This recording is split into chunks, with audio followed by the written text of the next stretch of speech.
Progetto Girgenti. Mentre la macchina organizzativa del comune era ormai ampiamente lanciata e l'ente stava già provvedendo a cercare professionalità esterne per ottenere le progettazioni definitive, da Roma è giunta una sorpresa imprevista. Nel cosiddetto decreto mille proroghe approvato dalle Camere è stato inserito un vero e proprio congelamento dei 2 miliardi di euro che i 120 comuni avrebbero potuto usare per riqualificare zone periferiche degradate. I soldi infatti non sono stati eliminati ma ridistribuiti. È il Ministero dell'Economia a parlare infatti di riprogrammazione, sostenendo che se ci sono buoni progetti verranno ampiamente recuperati nei prossimi anni.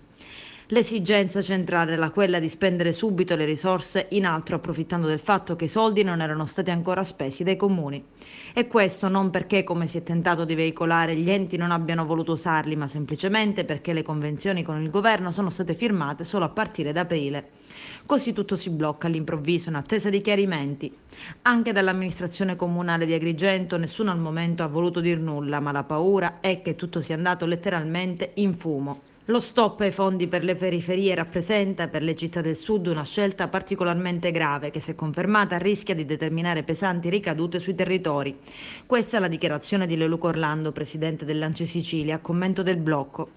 In Sicilia coinvolgerebbe le città di Palermo, Catania, Enna, Caltanissetta, Agrigento, Ragusa, Siracusa e Trapani.